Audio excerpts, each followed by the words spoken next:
Ya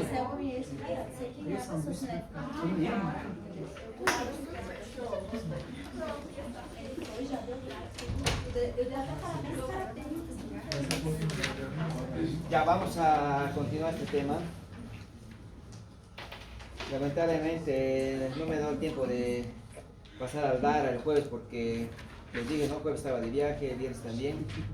He tratado de calificar sus notas de la plataforma en la tarde del miércoles, ya no me ha alcanzado para alcanzar al DARA. Mañana a primera hora voy a pasar para que sean visibles sus notas del parcial. De todas maneras, los trabajos muy buenos, de todo están bastante bien. Ya unos tal vez con más detalle, otros con un poco menos, pero todos en general han estado muy bien. ¿Ya? Esa es la calidad, sí tienen que entregar sus trabajos. Obviamente son 40 puntos, ¿no?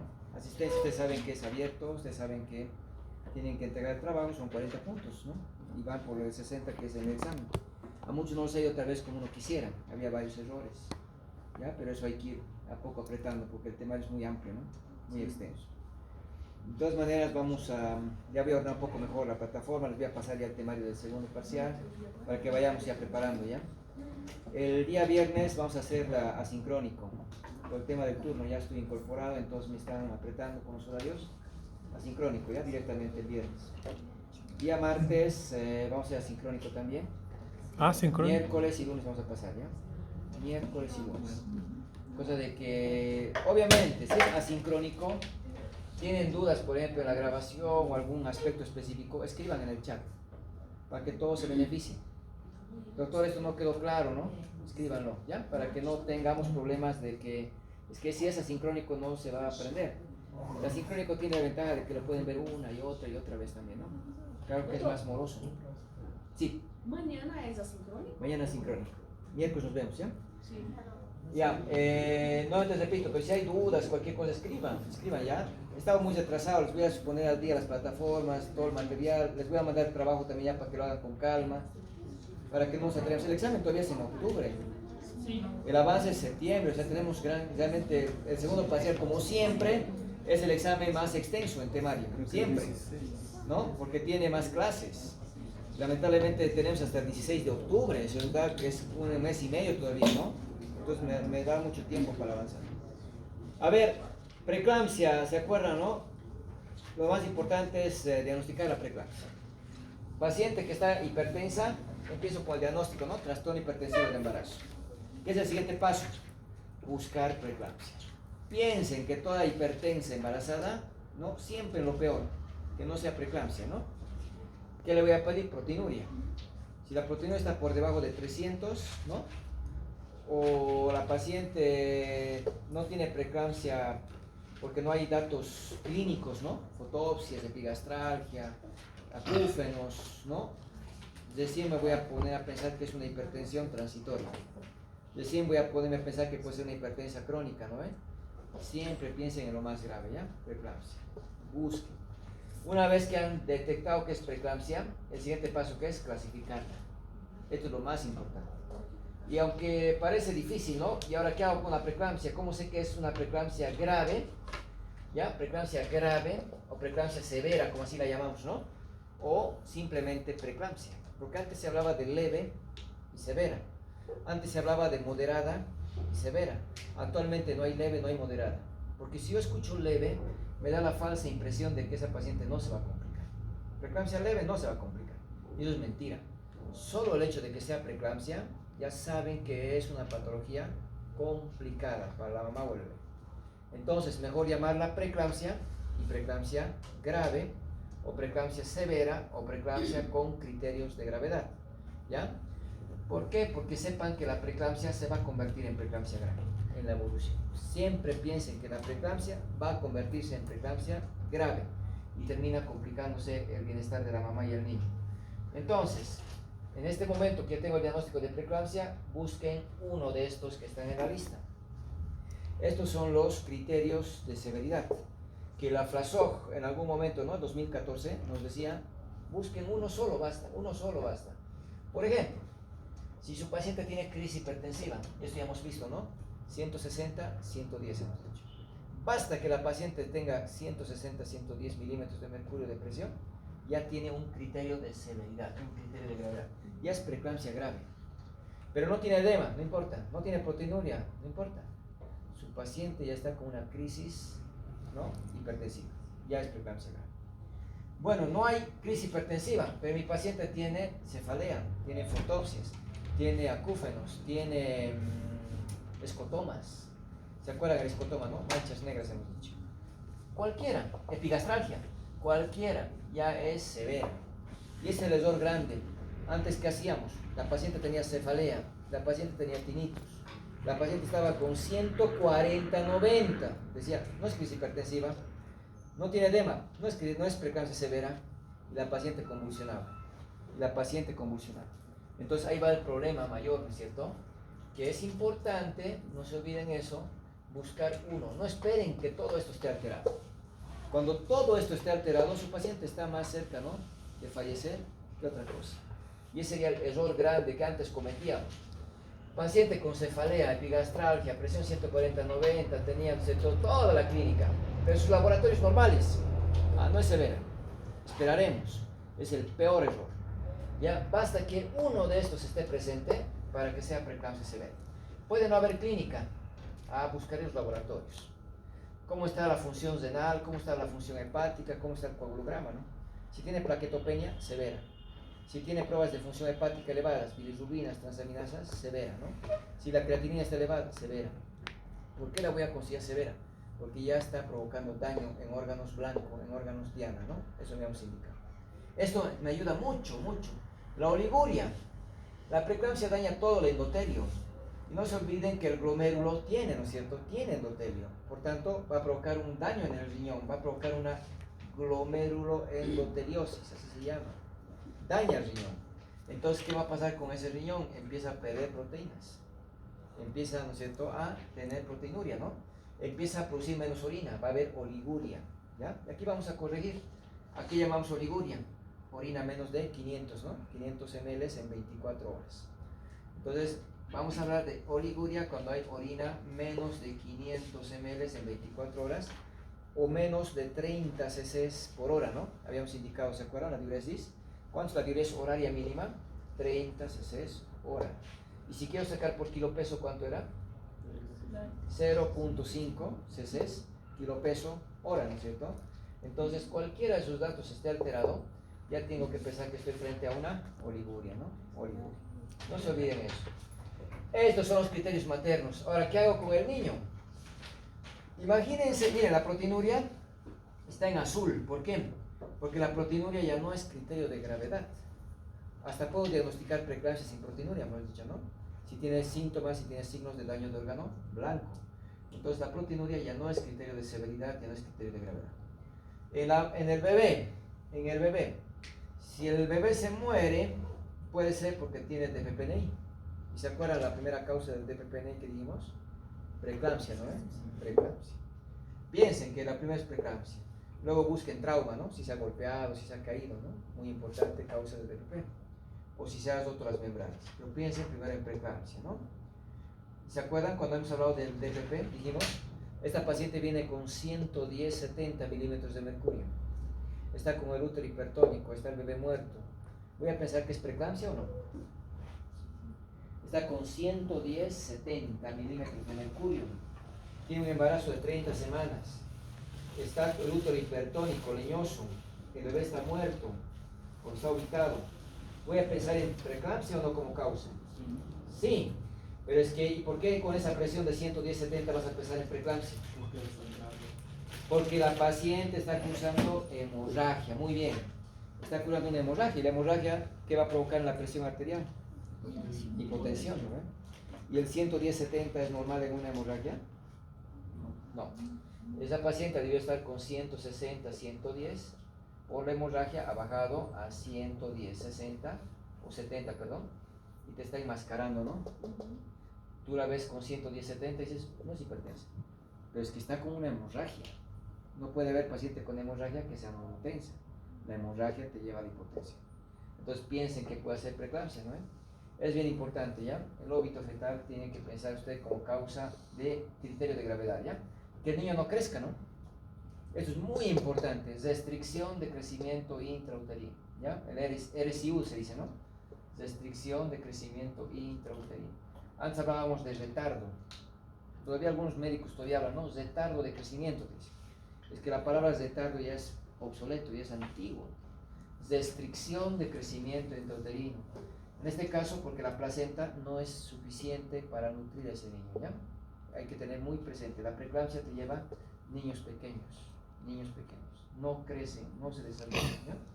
Entonces, ¿qué van a hacer después de diagnosticar preeclampsia? Buscar criterios de gravedad, ¿no? Si no encuentran ni un criterio, ¿cuál va a ser el diagnóstico?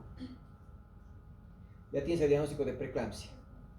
Busco toda esta tabla, no encuentro ni uno, no tiene nada de esto. ¿Cuál es mi diagnóstico?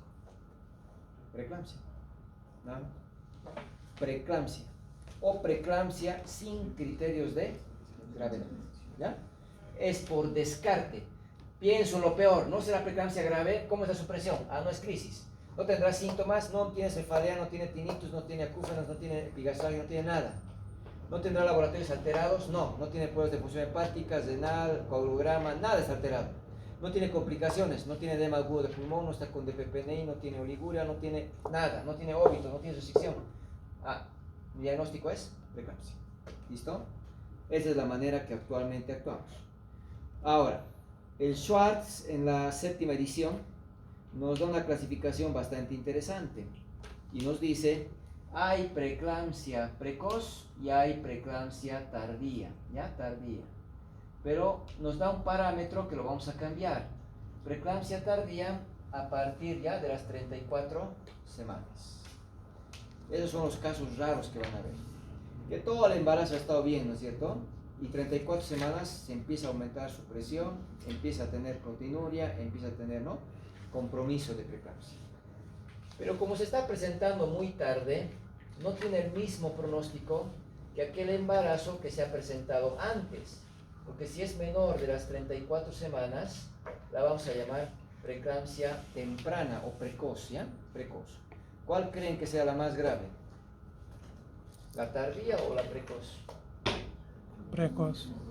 La precoz. El problema es placentario. El problema es placentario. En la tardía el problema es materno, ¿ya? El problema es materno. Entonces, ¿qué pasa con la precoz? Si se dan cuenta, si la placenta es la causa, ¿qué hemos dicho que va a provocar? Restricción de crecimiento. Si la placenta no nutre al bebé, el niño se queda pequeño, se queda desnutrido, ¿no? Y eso es lo que va a provocar. En cambio, fíjense, aquí el feto puede tener un peso adecuado para la edad gestacional. Y a veces nos cuestionan, ¿no? Nace el niño, pero ¿dónde preeclampsia? Si tiene 3 kilos 200, 3 kilos 100. Es que era una preeclampsia tardía, ¿no es cierto? Y la preeclampsia tardía, como pueden ver, tiene menos morbilidad, ¿ya? Tiene menos complicaciones, tiene una mejor evolución.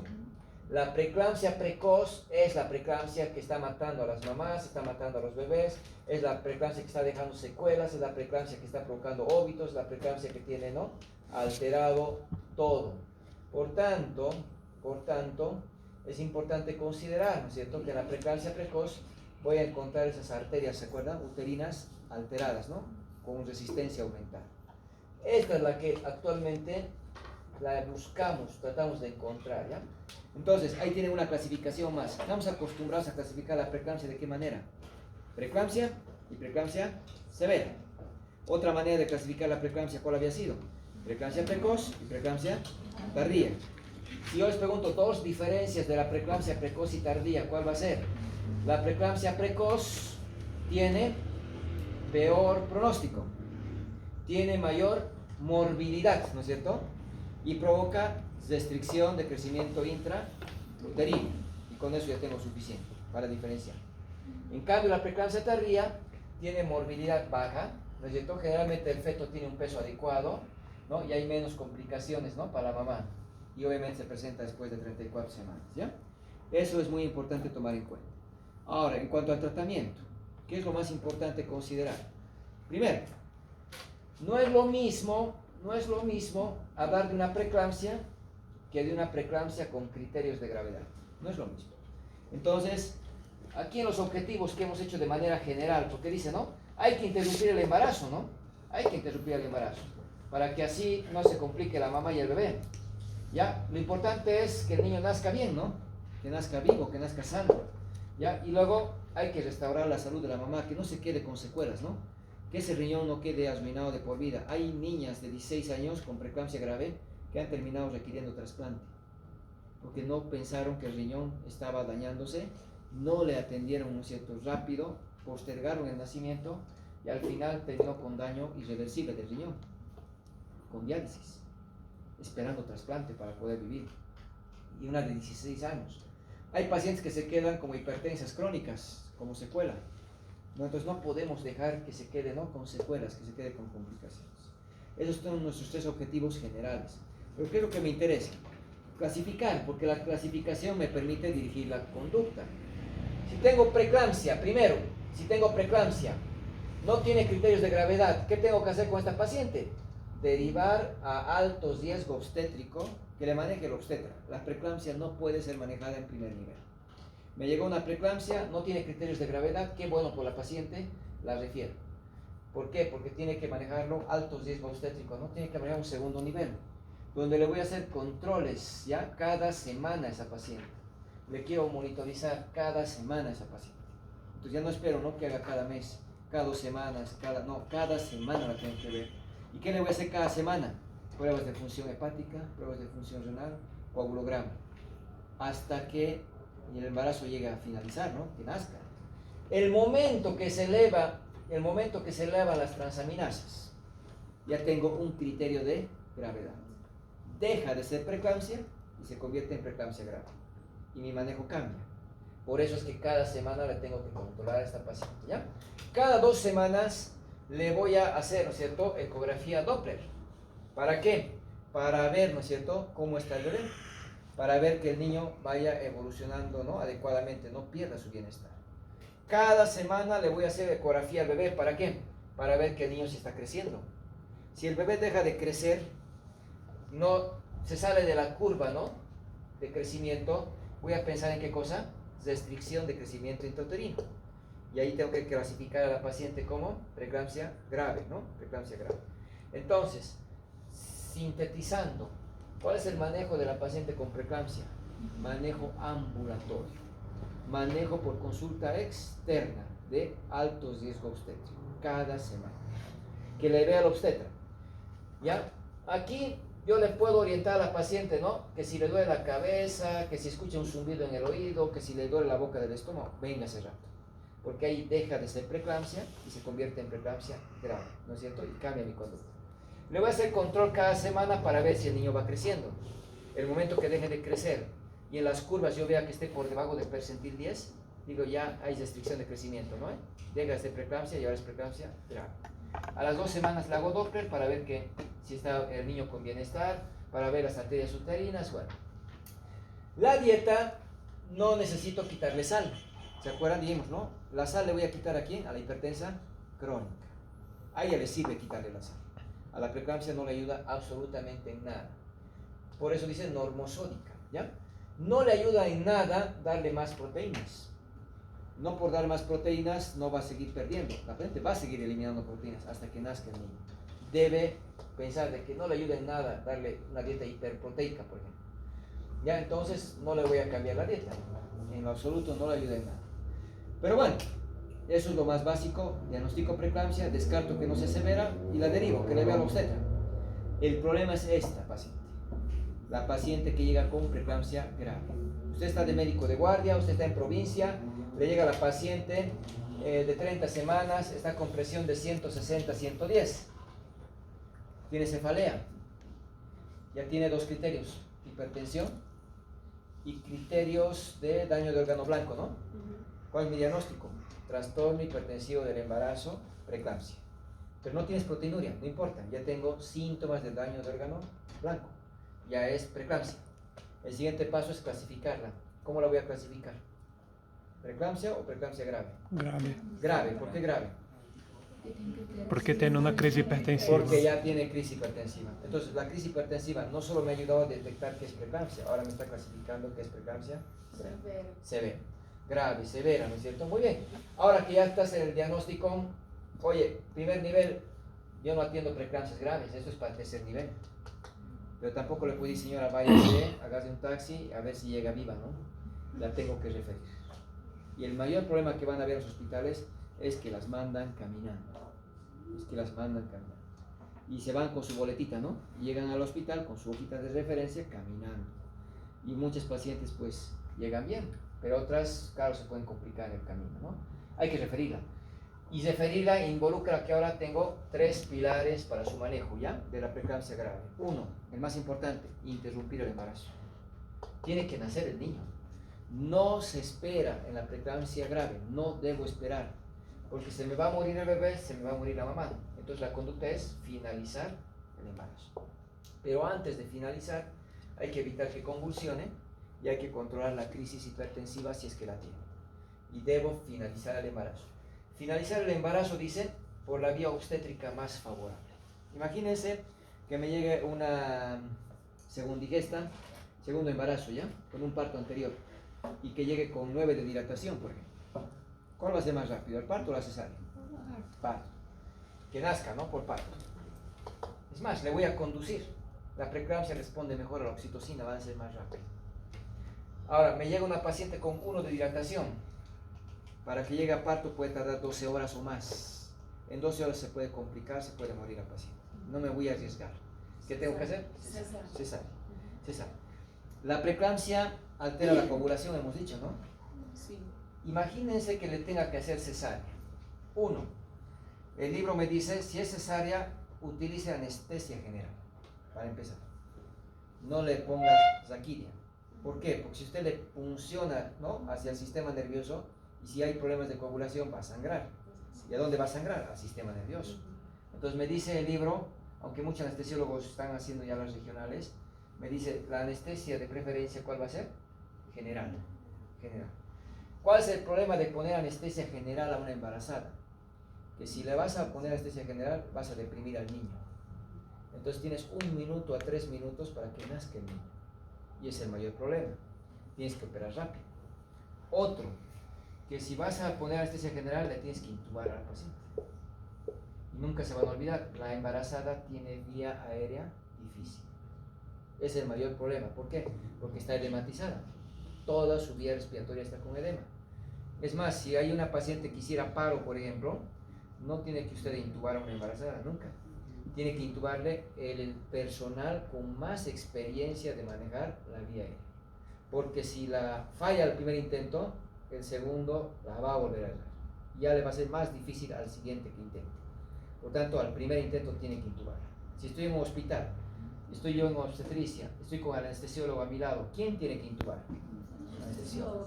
Él intuba todos los días, él está todo el tiempo intubando.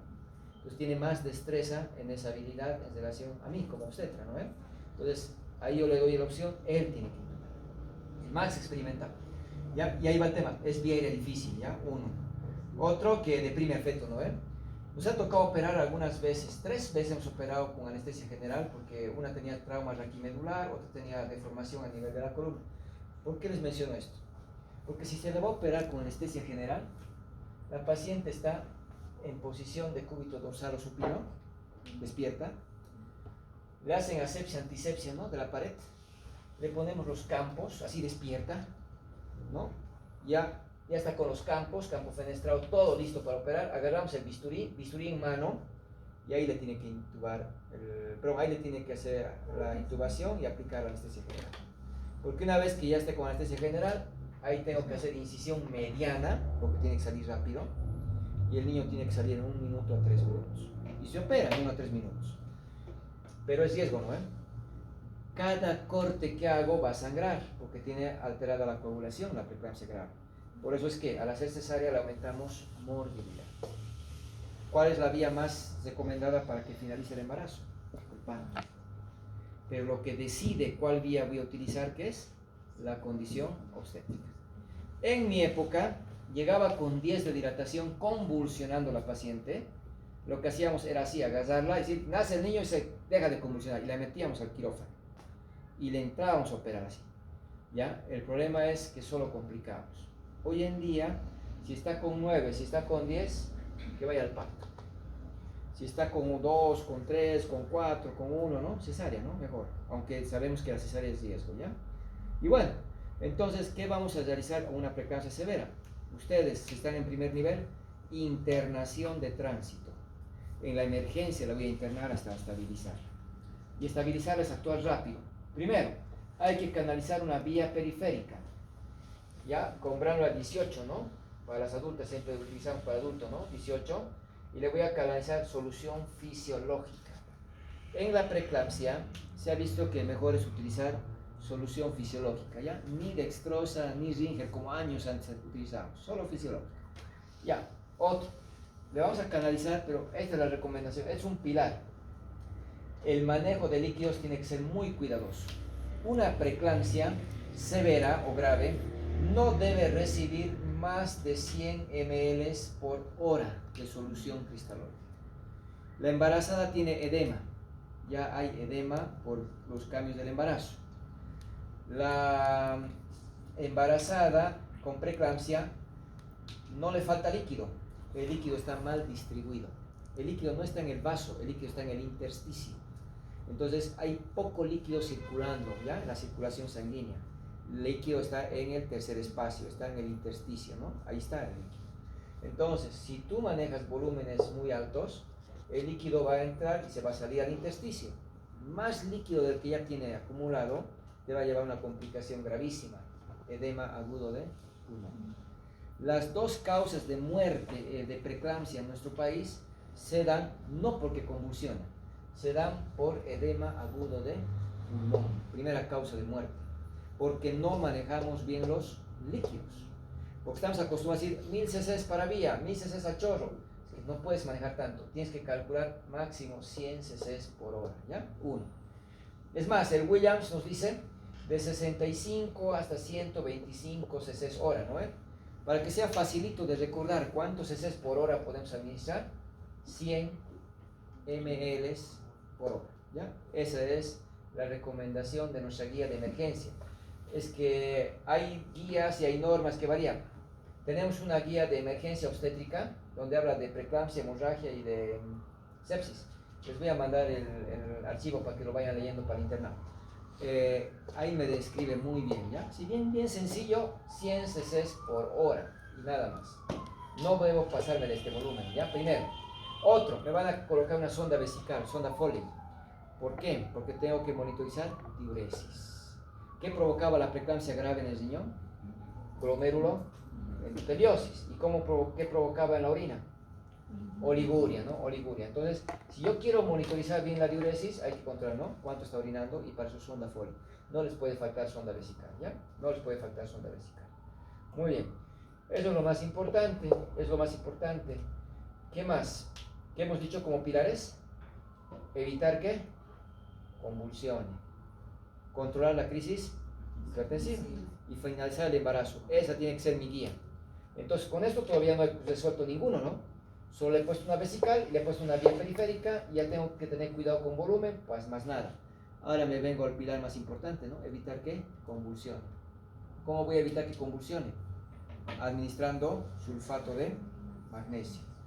El sulfato de magnesio es el mejor anticonvulsivante para una embarazada. ¿Ya? Es el mejor anticonvulsivante para una embarazada. Extrañamente, solo sirve como anticonvulsivante en la embarazada. Si yo quiero usar sulfato de magnesio para la epilepsia, no me sirve. Si yo quiero utilizar para cualquier tipo de convulsión, no me sirve. En la población general no me sirve. Solo me sirve para evitar que convulsione en la embarazada, ¿ya? O sea, evita la eclampsia. Y si está convulsionando, hace que deje de convulsionar. Entonces, eso es lo mejor que tenemos actualmente, ¿ya? Ni siquiera piensen en diazepam, piensen en magnesio en la embarazada. Ahora, el sulfato de magnesio viene en ampollas de 1 gramo. Son ampollas grandes, de 1 gramo. ¿Cuánto tiene cada ampolla? 1 ml, no, tiene 10 ml. O 10 cc, ¿ya? Una ampolla tiene 10 cc o 10 ml. Entonces son grandes las ampollas. ¿Cuánto me dice la dosis de ataque y la dosis de mantenimiento? Dosis de ataque me dice 4 gramos, o sea 4 ampollas, ¿ya? 4 ampollas vamos a diluir en 100 cc de solución fisiológica y le vamos a administrar en 10 a 15 minutos, ¿ya? 10 a 15 minutos. Ahora hay libros que me dicen, no, de 15 a 20, es que hay libros y hay libros, hay autores y autores. Pero es que esto es lo que actualmente estamos pregonando en nuestros protocolos. Pero cuando yo me he formado, usábamos los 4 gramos, ¿ya? Y los diluíamos en 250 ml.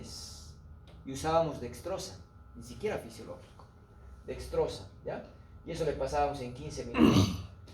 Cada ampolla tiene 10 cc. Aquí más o menos hacen 40 gramos, 40 ml, diré, ¿no?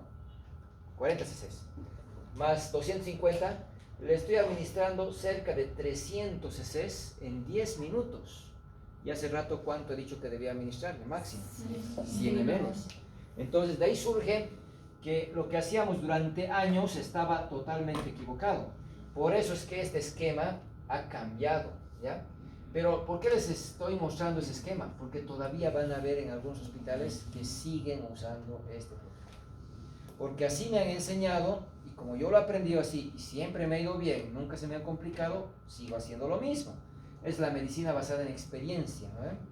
Y ese es el error grande. Esto ya no tenemos que hacer. Nuestros protocolos, tanto en la ASUS como en lo que es de emergencias modular que les he dicho, y hasta el Williams, si ustedes revisan el Williams en una tabla, me dice 100 cc. Ya no utilizo más.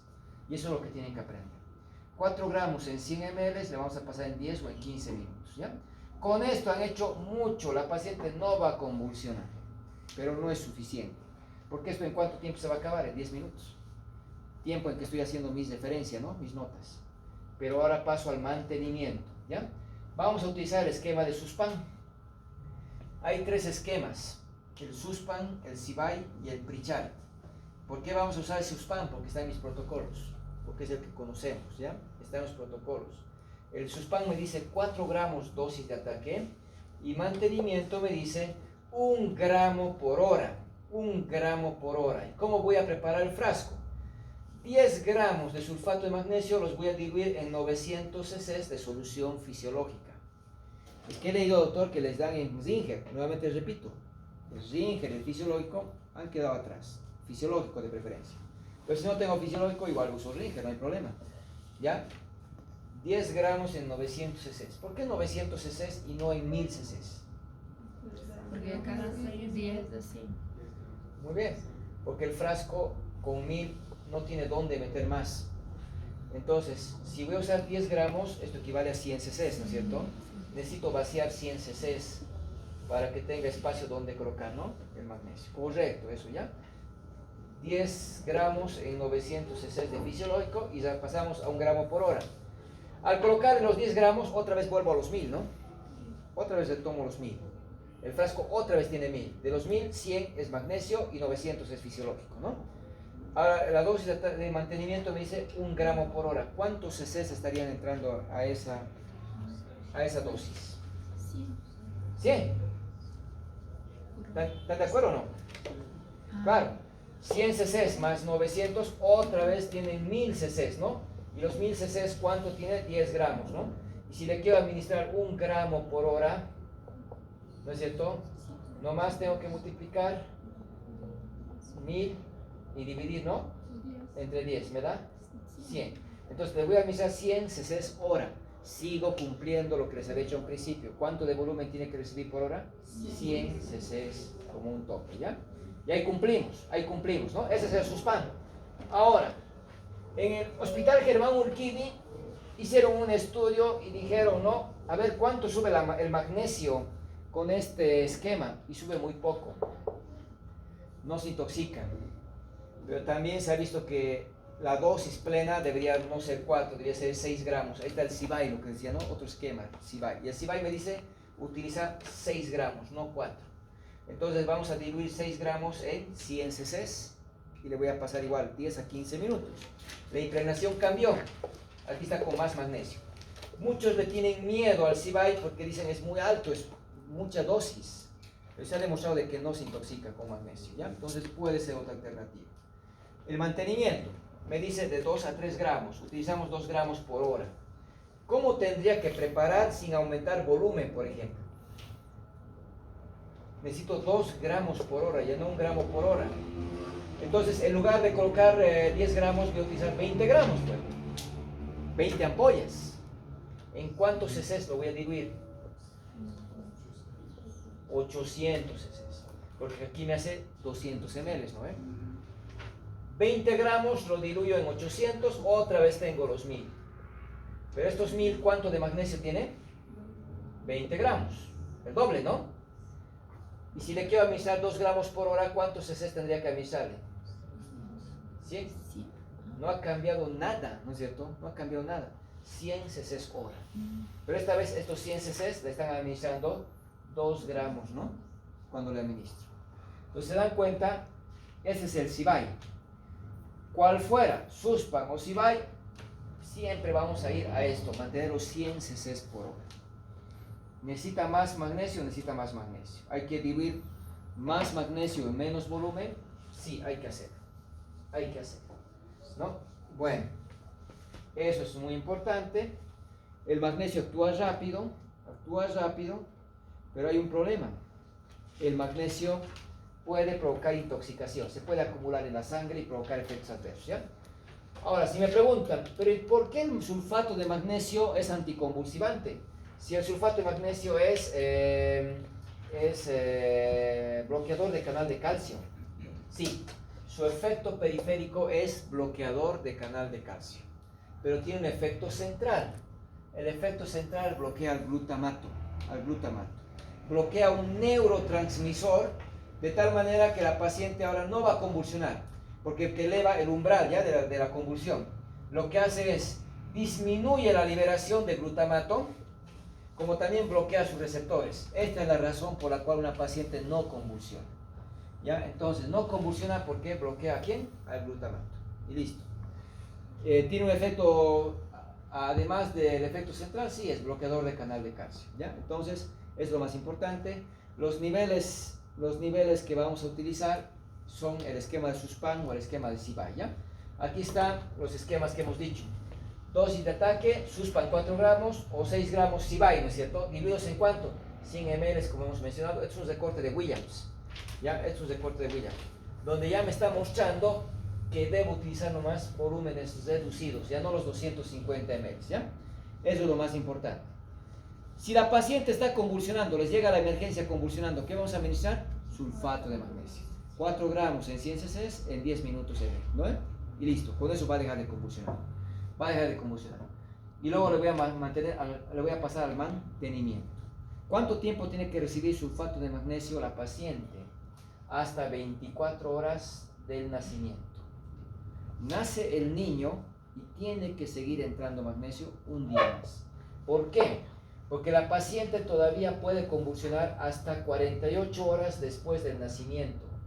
En el puerperio, hasta 2 días después de que ha nacido el niño, puede complicarse con convulsión. Si yo le administro 24 horas el magnesio va a estar en la sangre y va a hacer que la paciente no convulsione. Después de 2 días del nacimiento ya es raro que convulsione. ¿Se acuerdan el pretérmino? El magnesio, ¿cuándo le sacábamos? Cuando nacía el niño. Nacía el niño, le suspendía el magnesio. ¿Por qué? Porque ahí estaba cuidando al cerebro del niño.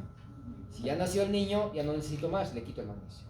En la preeclampsia, el magnesio me está cuidando a la madre, que no convulsiona. Y como puede convulsionar hasta 48 horas después del parto, debo mantener 24 horas todavía la infusión. Ese frasco que he preparado, ¿para cuántas horas me sirve? 10 horas, ¿no? Tengo que preparar otro frasco igualito para otras 10 horas. Y otro frasco para 4 horas, ¿no? Y ahí lo desecho el resto. Entonces, muy importante eso, ¿ya? Y bueno, el nivel terapéutico cuando llega a 4-7 miliequivalentes, ¿ya? Por litro.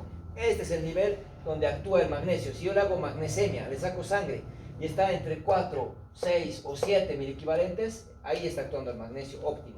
Pero miren, cuando llega a 8 o 10 miliequivalentes y está ahí tan cerquita, ya se está intoxicando con magnesio la paciente. ¿Y cómo me doy cuenta que está intoxicándose? Cuando no hay reflejos. La preeclampsia tiene hiperreflexia. Normalmente, no normal. Las preeclampsias tienen hiperreflexia. Si usted le hace reflejo rotuliano, bicipital, van a ver que es fácil sacar reflejos. Pero si se está intoxicando con magnesio, no hay reflejos. ¿Ya? ¿Cuál es el reflejo más fácil de hacer? Rotuliano.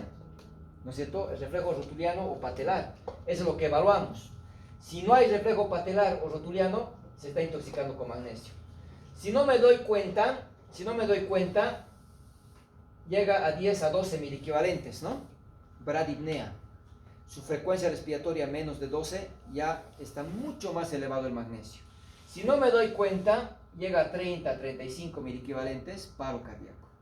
El sulfato de magnesio, así como le salva la vida a la paciente, le puede matar. Entonces, por eso es que muchos le tienen miedo a usar el magnesio. Pero fíjense, está lejos de provocar muerte en cuanto a la concentración. Por eso que tienen que controlar en una preeclampsia que estás recibiendo magnesio. Si voy a preguntar a qué se controla. Reflejos osteotendinosos. El reflejo rotuliano, primero. ¿Qué más tengo que controlar? Frecuencia respiratoria. Si hay bradipnea, ¿no?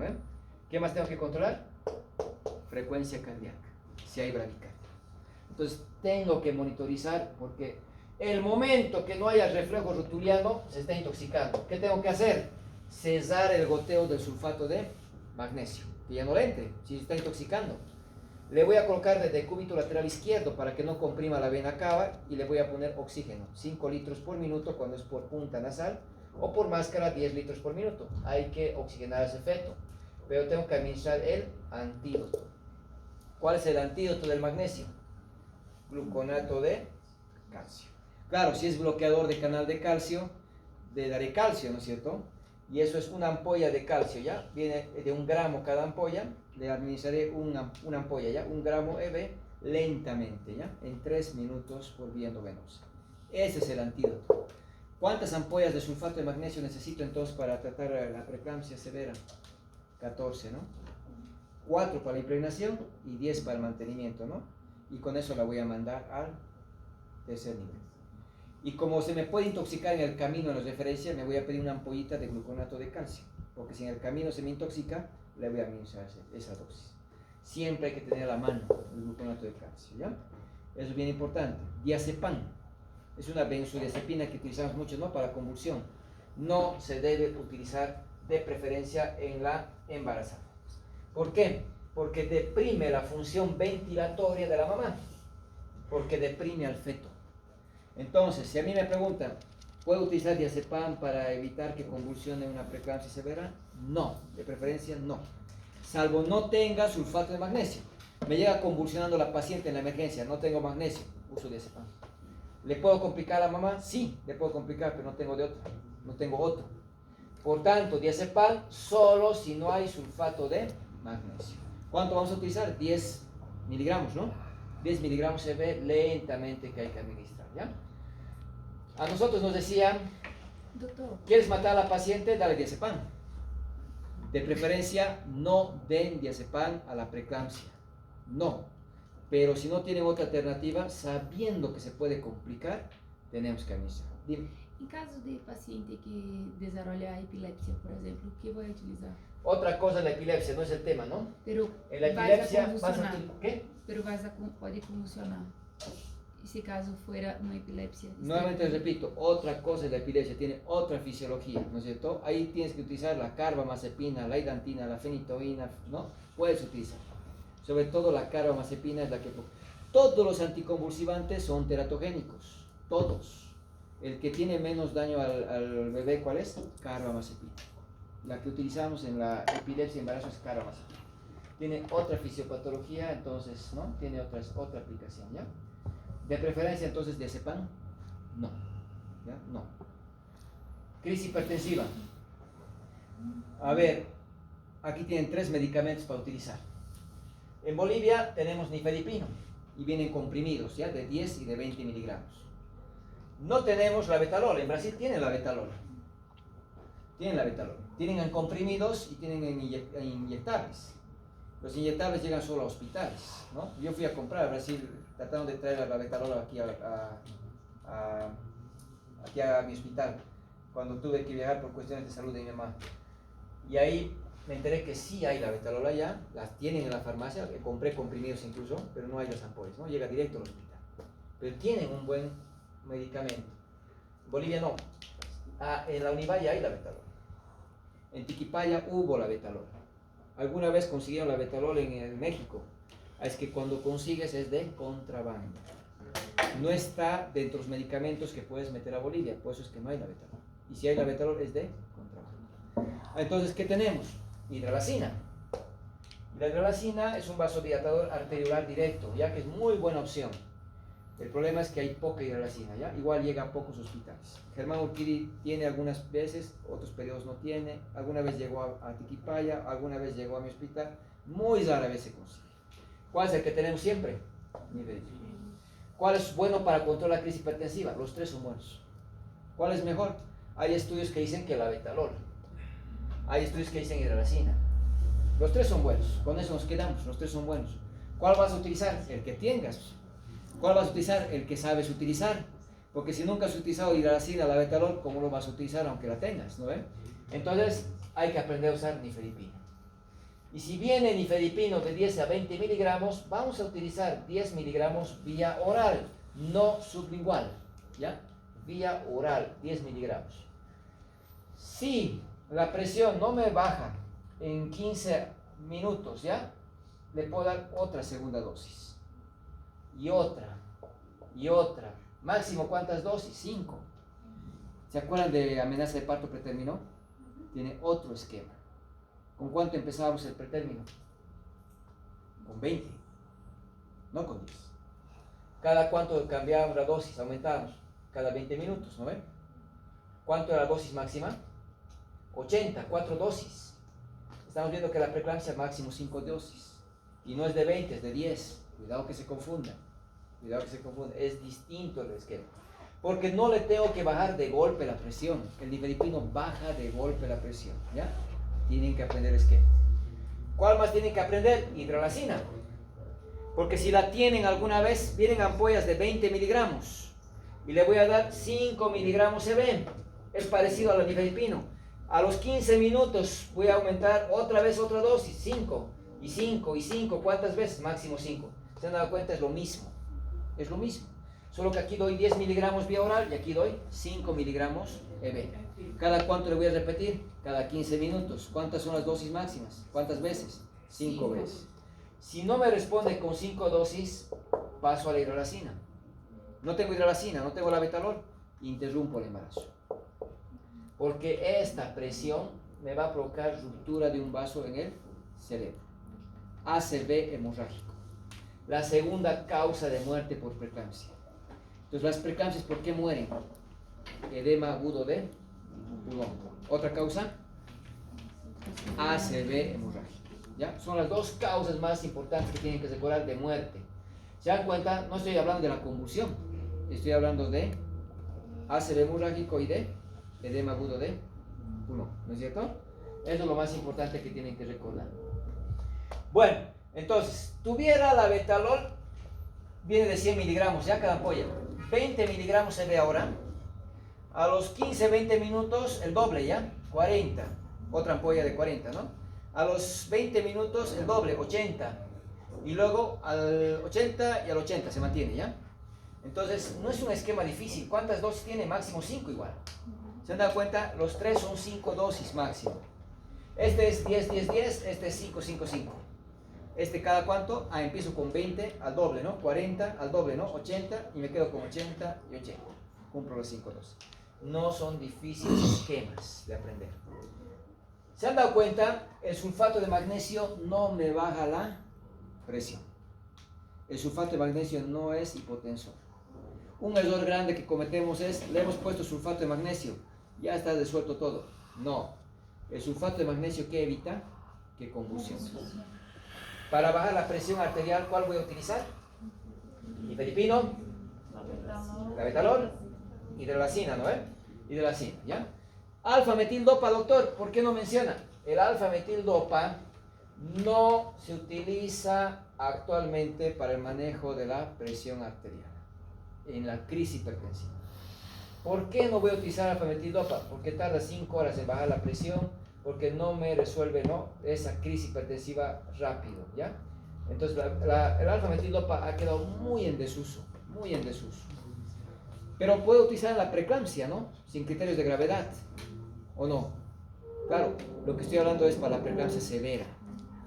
En la preeclampsia, ¿se acuerdan que he dicho? Control por consulta externa, ARO cada semana, ecografía cada semana, Doppler cada dos semanas, ¿no? Y en ningún momento he dicho darle antihipertensivo. ¿Por qué?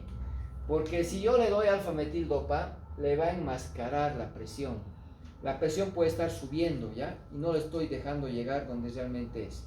No hay que ocultar la presión. Actualmente se recomienda no enmascarar la presión. Por eso es que alfa-metildopa ha quedado un tanto en desuso, ¿no? Antes le dábamos a toda preeclampsia, ¿ya? Alfa-metildopa. Ya vamos acabando. ¿Qué tengo que hacer con la preeclampsia severa? Hemos dicho, interrumpir el embarazo. No se debe esperar, porque el esperar lo único que hace es que la madre se complique con DPPNI, edema agudo de pulmón, ACV, insuficiencia renal, hipertensión, todo, que se muera la mamá y se muera el bebé. No espero.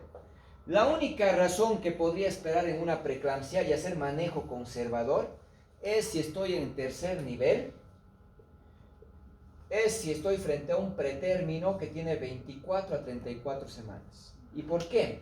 Porque si tiene 30 semanas, ¿qué tengo que hacer? Maduración pulmonar. ¿Cuánto tiempo necesito para madurar pulmones? 2 días, ¿se acuerdan, no es cierto? Entonces le voy a administrar betametasona 12 miligramos intramuscular. Había algún estudiante que me decía, ¿no? Algún semestre, pero doctor, ¿cómo le va a administrar corticoide si el corticoide eleva la presión? Claro, el efecto mineralocorticoide y el efecto inmunosupresor de la dexa y la betametasona es bajísimo, es nulo. No le tengo que tener miedo a administrar, si me va a empeorar la hipertensión, ¿ya? Lo que sí me preocupa es que el niño nazca y se muera.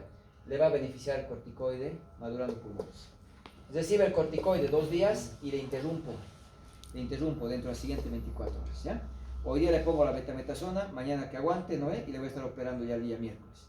Porque no hay manejo conservador de la preeclampsia. Dejarle sin que nazca el niño, lo único que va a provocar es que se compliquen, ¿ya? El manejo conservador lo único que hace es aumentar la morbilidad y la mortalidad en la mamá. Hay más eclampsia, hay más HELP, hay más edema agudo de pulmón. Claro, el niño mejora, tiene menos prematurez, tiene menos membrana hialina, claro, porque está madurando el pulmón al esperar, pero la mamá se complica y se muere, ¿ya? Entonces no hay manejo conservador, ¿no? Y todos los estudios nos dicen, no haga manejo conservador porque lo único que hace es complicar a la mamá, ¿ya? Eso es lo más importante. ¿Cuál va a ser la vía del parto? La vía más favorable para el nacimiento, ¿ya? Vamos a quedar aquí. Es que falta media, ¿no? Sí. Vamos al día miércoles a avanzar lo que falta del manejo del puerperio, eclampsia y HELP, que es muy corto. Y vamos a resolver un caso clínico del pretérmino. El segundo parcial va a tener un caso clínico que tienen que aprender a resolver. He visto que hay mucho problema del diagnóstico. En el caso clínico que les he puesto han tenido muchos problemas, muchas dificultades.